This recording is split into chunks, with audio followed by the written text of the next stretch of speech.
Superstar জিদ্দার কেউ বলে বিপ্লবী, কেউ বলে ডাকাত। এই মুভিটা কিন্তু হলে ভালোভাবে চলছে এবং সব মিলিয়ে কিন্তু হলে ভালো একটা বক্স অফিস কিন্তু পুরো দেখাচ্ছেন।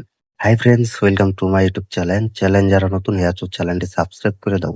তো সুপারস্টার জিদ্দার কেউ বলে বিপ্লবী, কেউ বলে ডাকাত, এই মুভিটা সবাই দেখেছো এবং এই মুভিটা কিন্তু 14ই আগস্ট কিন্তু রিলিজ দিয়েছেন বাংলার হলে এবং বাংলার হলগুলোতে। তো এখন কিন্তু বাংলার হলগুলোতে কিন্তু এই মুভিটা চলছে, তো ভালোভাবে কিন্তু বিজনেস করতে সক্ষম হচ্ছেন। তো এটার বক্স অফিসের ক্ষেত্রে কিন্তু এখনো কোনো অফিসিয়াল আমরা বক্স অফিসের আপডেট এখনো পাইনি এবং অফিসিয়াল ভাবে কত টাকা বক্স অফিস দিয়েছে সেটা কিন্তু এখনো অফিসিয়াল আপডেট পাইনি। তো বিভিন্ন জায়গা থেকে কিন্তু অনেক ইউটিউবাররা এবং বিভিন্ন জায়গায় সোশ্যাল মিডিয়ারা কিন্তু এটাকে নিয়ে কিন্তু ভুলভাল ভিডিও বা ভুলভাল আপডেট দিচ্ছেন, যে তারা বলছেন যে বিপ্লবী মুভিটা এত টাকা বিজনেস করেছে এবং এত টাকা কামিয়েছে। তো এটা আসলে একদমই ফ্যাক্ট। তো সুপারস্টার জিৎ এবং কোনো অফিসিয়াল ভাবে কিন্তু আমরা এখনো আপডেট পাইনি যে এই মুভিটা কত টাকা বিজনেস করেছে এবং কত টাকা বক্স অফিস দিয়েছেন। তো এটা কিন্তু এখনো কিন্তু আমরা দেখতে পাচ্ছি না। তো সুপারস্টার জিৎ আর কেউ বলে বিপ্লবী, কেউ বলে ঢাকাতে, মুভিটা কিন্তু হলে কিন্তু এখনো চলছে এবং প্রচুর কিন্তু হাউসফুল দিচ্ছে। তো সব মিলিয়ে কিন্তু সুপারস্টার জিৎ এত বছর পর, প্রায় 2 বছর পর এই মুভিটা রিলিজ দিচ্ছে এবং বাংলার হলে। তো বাংলার দর্শকরা যে হলে যাচ্ছে, তো এটাই হচ্ছে এক নতুন ভালোবাসা, যেটা সুপারস্টার জিদ্দা কিন্তু বিভিন্ন ইন্টারভিউতে বলেছেন যে এই মুভিটা যদি সাকসেসফুল দেয় এবং এই মুভিটা যদি সুপার ডুপার হিট হয় তাহলে কিন্তু প্যান ইন্ডিয়া রিলিজ করবো। তো এখন সব মিলে কিন্তু প্যান ইন্ডিয়াও রিলিজ করবে।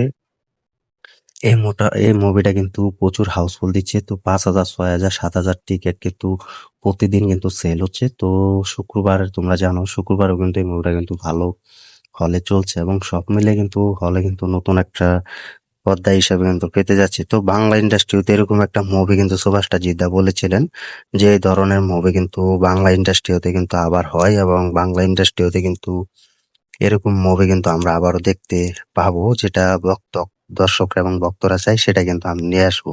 তো এটা কিন্তু সুভাষটা জিদ্দাও কিন্তু বলেছে। তো এখন এই মুভিটা তো প্রচুর হলে চলছে, হলে গিয়ে দর্শকরা যেভাবে রেসপন্স দিচ্ছে এবং এই মুভিটা যেভাবে রেটিং কাঁপাচ্ছে, তো অলরেডি কিন্তু ভালো 5,000 থেকে 7,000 কিন্তু অলরেডি একদিন পর পর কিন্তু টিকিট সেল হচ্ছে এবং টিকিট বিক্রি হচ্ছে। তো এই হচ্ছে সুপারস্টার জিদ্দার আসল বসের কেরামতি এবং সুপারস্টার জিদ্দার অনলি অন পাওয়ার। আমি কিন্তু আগেই বলেছিলাম যে সুপারস্টার জিদ্দার ভালো একটা গল্প হলে মুভিটা দেখবে না, এটা কখনো হয় না। তো সবাই কিন্তু হলে যাবে এবং হলে গিয়ে কিন্তু এই মুভিটা দেখবে। তো সব মিলিয়ে কিন্তু এরকম ভালো একটা মুভি উপহার দিয়েছেন সুপারস্টার জিদ্দা এবং সে মুভিটা হলে গিয়ে সবাই দেখছিবে এবং এখনো দেখতে যাচ্ছে। তো সব মিলিয়ে কিন্তু শুক্রবারেও কিন্তু এই মুভিটা কিন্তু অলরেডি কিন্তু বিজনেস করতে সক্ষম হচ্ছে। তো এটার কালেকশন কিন্তু আমার যে কথা, যে মুভিটা কিন্তু ভালো একটা বিজনেস করতে সক্ষম হবে এবং ভালো একটা বক্স অফিস তৈরি করার কিন্তু ক্ষমতা দেখাবে। তো এতটুকু কিন্তু সুপারস্টার জিদ্দার উপর বিশ্বাস আছে এবং এতটুকু কিন্তু পাওয়ারফুল হিসেবে সুপারস্টার জিদ্দা কিন্তু লড়ে যাচ্ছে। তো সব মিলিয়ে কিন্তু এই মুভিটা ভালো একটা বক্স অফিস হবে, ভালো একটা হলে চলছে এবং এখনো বিপ্লবী মুভি হলে ভালো চলছে। তো সব মিলিয়ে কিন্তু সব হলে কিন্তু এই মুভিটা কিন্তু এগিয়ে যাচ্ছে এবং রেটিংও খাওয়াচ্ছে। তো এখন এই মুভিটা আমাদের সুপার ডুপার হিট হলেও কিন্তু পুরো তাণ্ডব কিন্তু দেখাবেন সুপারস্টার জিৎদা। তো তিনি দেখাচ্ছেন যে কিভাবে ভালো মুভি রিলিজ দিলেই যে দর্শকরা হলে যাবেন, এটা কখনো হয় না। তো ভালো মুভি হলে রিলিজ হয়েছে, তো এটার জন্য কিন্তু দর্শকরা যাচ্ছেন এবং ভক্তরাও কিন্তু যাচ্ছেন।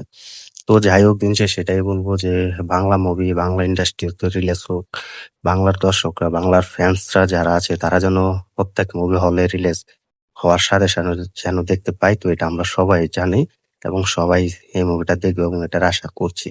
তো তোমরা যারা জিদ্দার ভক্তরা আছো, ফ্যান্সরা আছো, কমেন্ট করে জানিয়ে দাও সুভাষটা জিদ্দার কেউ বলে বিপ্লবী, কেউ বলে ঢাকাতে, মুভিটা কিন্তু হলে ভালো চলছে এবং হলে চালাচ্ছেন।